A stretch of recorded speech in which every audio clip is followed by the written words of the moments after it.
يا جماعة لو سمحتوا أنا عايزة أحذر من حاجة مهمة جدا جدا. يا جماعة الإعلانات اللي بتنزل على النت للوظائف لو سمحتوا ما تخلوش بناتكم تروح الميعاد ده لوحدها، ما تخليش بنتك تروح لوحدها، روحوا معاها، ابعتي معاها أخوها، روحي معاها. حتى لو الشاب ما تخلوش شاب يروح يعمل المقابلة دي لوحده.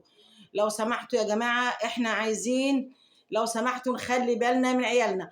اي نعم، طب فرضنا ان الموضوع ايه صح، خلاص خلاص تطلع نعرف انه صح ازاي. نسأل الناس اللي على باب العمارة العنوان ده يا جماعة بيطلبوا فيه موظفين او دي شركة او كلام من ده، اكيد طبعا هيقولوا لهم اه. لو قالوا لهم اه يطلعوا باطمئنان كده، برضه ما تطلعش لوحدها. لو قالوا لهم لا الحمد لله كفى الله المؤمنين شر القتال ونبعد. عايزين نتعلم بقى من اخطائنا. في ناس بتصطاد في الميه العكره، في ناس شايفه ان البلد الشغل فيها شائع والناس ظروفها زي الزفت وما بتصدق تلاقي شغل بيجروا عليها. طيب نعمل ايه بقى؟ الناس اللي بتجري دي في ناس بتخش في النص كده، في ناس بتخش في النص تصطاد بقى الناس اللي هي واقعه وبتدور على شغل وبيصطادوهم بحاجه تانية. تصطادوهم بقى، تبص تلاقي البنت اللي راحه تعمل تقدم على وظيفه اختفت، يقولك مش عارفين راحت فين، دي خارجه بقالها يومين، خارجه بقالها 3، دي كانت رايحه تقدم على شغل.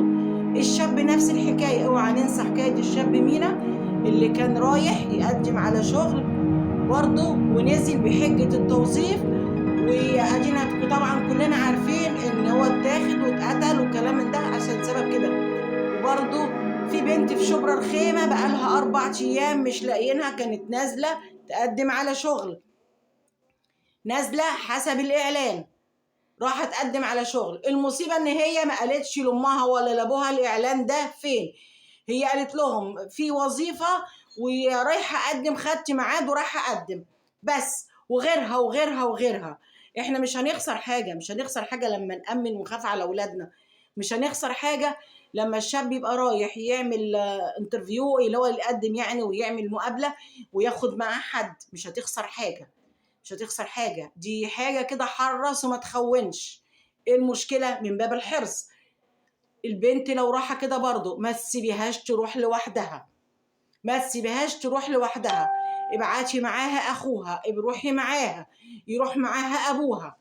لو سمحتوا يا جماعة احنا بنحذر من الحاجات دي قوي قوي قوي.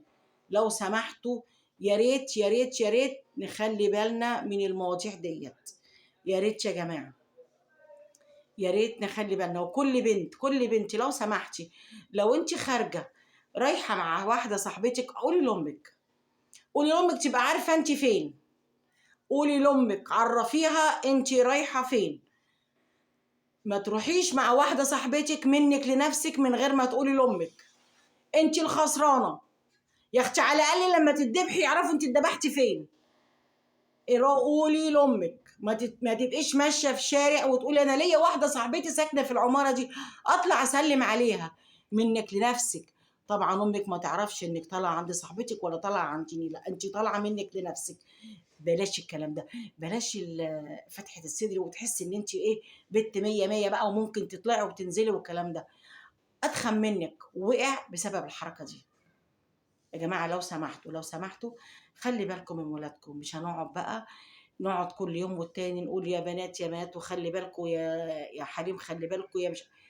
خلي بالكم خلي بالكم والنبي والنبي تخلي بالكم من ولادكم، خلوا بالكم. خلي